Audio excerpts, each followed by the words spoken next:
step of the recipe is to preheat your oven to 425 degrees Fahrenheit. The way you do it on mine is you take a finger on your hand and click bake.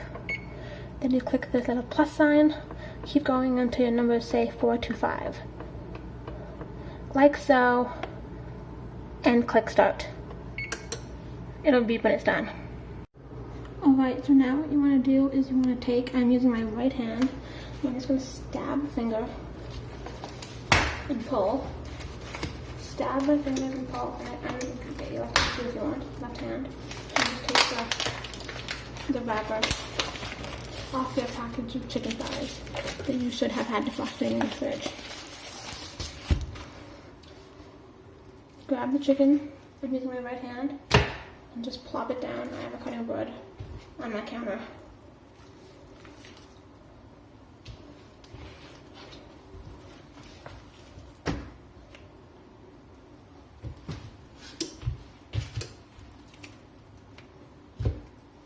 If you have to move them over to make room, then do that. Try and get all of them to fit as best as you can.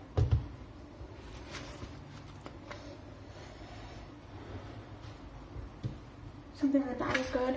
And now what you're going to do is you're going to take this paper towel that you have, and you're just going to dab them lightly so that they're a little more dry. Just take your hands and go like this on top of the paper towel.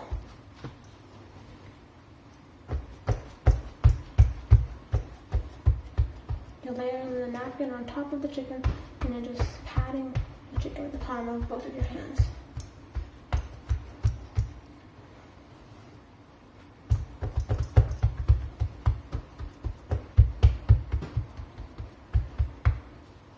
You want to get a bowl out of your cabinet and just place it down like so on your counter. Now you want to grab your basil. I have dry, but I guess fresh would work as well. And you want a half teaspoon of it. So that's your spoon that looks like this. I'm holding the handle in my right hand. The spoony part is in the bag that I just peeled open. And like so, into the bowl. And now you want to grab your salt. Down on the counter, right hand on the lid, which is this black part. Just twist, pop off, place down. Again with your half teaspoon, hold the handle, spoony part into the container, scoop, and dump in bowl. Now take the lid of the salt in your right hand and put it back on. Twist like so. Now you want to grab your cinnamon. I recommend twisting this with it all the way off. Use the right hand because it does make everything easier. Put it down. This time you want your full teaspoon. And you want 2 of them. So hold the handle and stick the circly part inside the carton.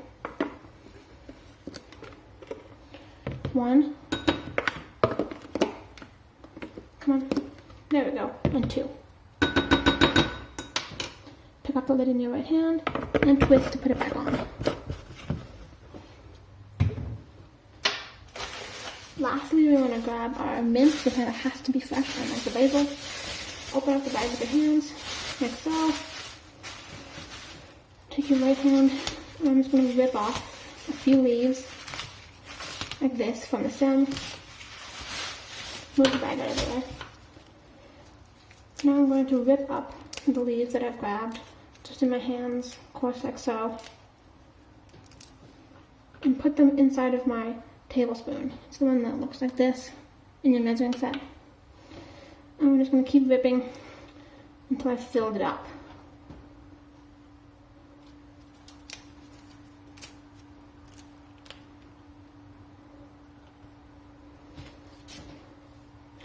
You want this much, and dump it into your bowl. I'll use my tablespoon, circular part, hold the handle, and just stir to combine. We're going to take that mixture that we just made. I'm holding the bowl in my left hand, and I'm going to use my right hand inside the bowl to put the mixture on top of the chicken. I'm just going to pat it onto each of our thighs as evenly as possible. And just sprinkle it all over. Take your right hand in, grab a bunch, and just put it on top.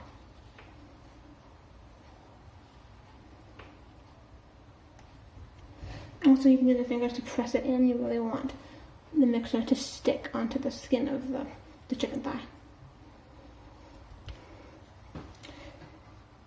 Try to get each chicken nice and coated, but you also want to make sure that you have enough to cover every thigh.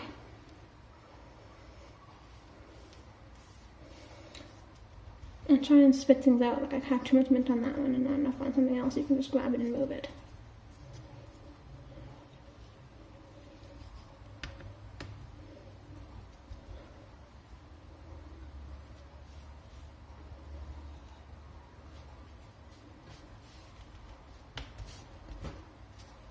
Now what I want you to do is get a baking tray. I'm using this one, and just lay it down in front of you like so on the work surface. Get back your tablespoon, it's this one, and you're going to again rip some mint leaves in half. Just take them in your hands and pull them into little pieces. If they miss your tablespoon like that, it's fine. You'll have a little extra because why not? Mint is great. Keep whipping until you've filled up your tablespoon, and then you're just going to dump it into the baking tray like so. I'll show you when I'm done whipping. And dump. Move it around a little bit if you want, and then you're going to pick up your teaspoon. That's this one. Hold the handle, and grab your cinnamon. Left hand on the red part, twist the lid off and down, and then put the carton in your left hand. Hold the handle of the teaspoon in your right. Dig the circular part inside the cinnamon like so. Measure out your teaspoon and dump it upside down on the baking tray. Teaspoon on the counter, lid in right hand, and twist it back on, then put down. Next you're going to grab your bag of basil, and you're going to open it up like so. Just hold the block. Hold it in your left hand. Grab your half teaspoon, again that's this one. Handle in your right, circular part into the bag. Measure, dump, set down the spoon, and close the bag. Next you want to grab your salt, hold it in your left hand, right hand on the lid. Twist, put the lid down. Half teaspoon inside, measure, dump, and lid back on. Right hand, pick up, twist, and put the whole carton down. Now you're going to take your tray and just shove it a little bit to the back so you have room in front of you to grab your can of coconut milk. Then take your can opener, hold it firmly in your right hand. These are right hand tutorials, by the way, I forgot to say. Open them up, place it on the can, hold the handle, the right part of the can opener in your left hand. It should be like so. And then twist this top part here with your right hand. Just go all around until you can feel no resistance, and it's really easy. Once you've gone all the way around, put this part back in your right hand, the handle. Open them up. Then stick this little pincher part, see right here on the camera, onto the lid, and holding the can in your left, you're just going to pull it up like so. And put both the lid and the can opener down on the counter. Then pick up your half cup in your right hand and the can in your left. Move the tray back in front of you. Measure the milk so you have a full half a cup and dump it into said tray.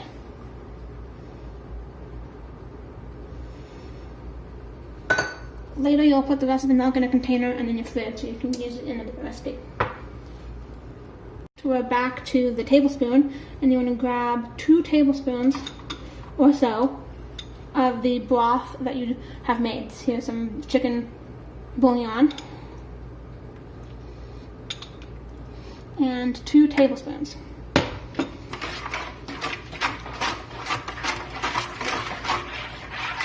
Mix that all around like so with your tablespoon. I'm thinking it's not brothy enough, so I'm going to use a little bit more. In my case, that was about 4. I doubled it because it looks better like this. So that's 4 tablespoons of broth, and if you have any extra, feel free to drink it if you like.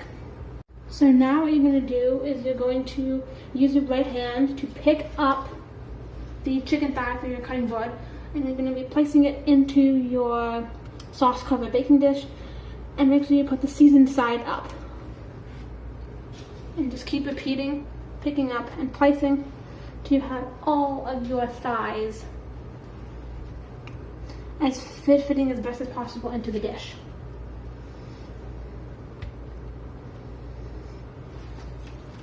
Just keep picking and dropping.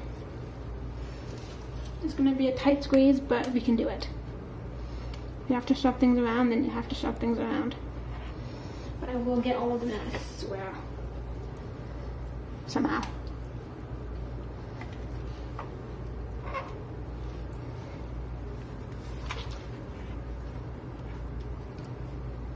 I am determined.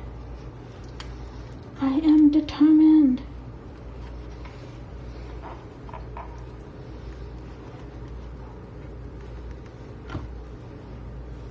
Told you I would get it. I'm just going to pick up the tray. I'm using my right hand, and you're going to slide it into the oven. You can open the door with your left hand, and then actually proceed to pick up the tray with both hands because it's too heavy for me anyway. And just slide it into the oven. You can't see this because of the camera angle, but trust me, I'm doing it. I can feel the heat right now. And then close the door. I'm going to set a timer because your chicken needs to bake for 20 minutes. So you go on here and press timer in front of your fingers. Then click the plus until you reach 20, and you click start, and you wait for it to go off. So I've popped on some oven mitts, and just now I've taken the chicken out of the oven. And what you want to do is you want to get a spoon and just take some of that liquid that's on the bottom and rub it onto the top as best as you can manage to get under with all the thighs taking up the entire tray. You want to do your best to rub some of this liquid on top.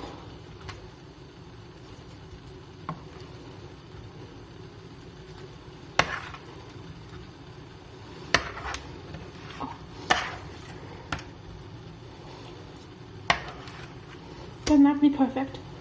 Just get some liquid.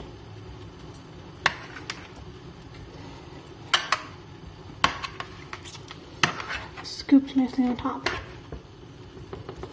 And rubbed in.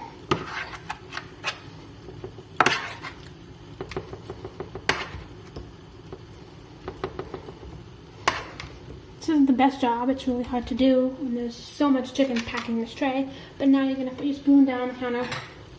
Oven mitts go back on because I do not want you burning yourself on this tray.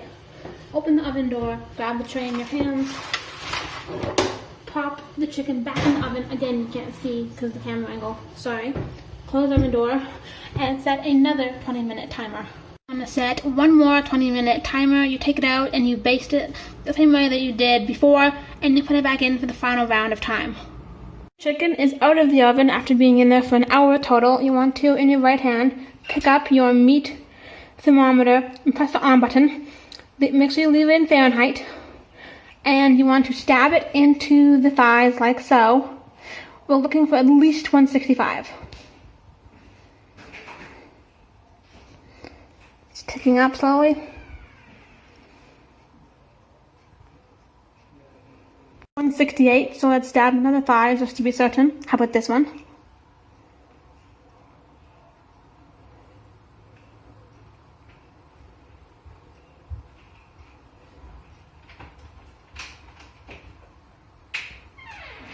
Chicken doesn't get high enough, just put in for a few more minutes. I'm going to estimate 7 and then re-stab with a thermometer. All of your chicken has reached temperature, and maybe you want to baste it a little more with the spoon and the liquid on top. It is now officially done, and you can serve to eat with any sides that you made.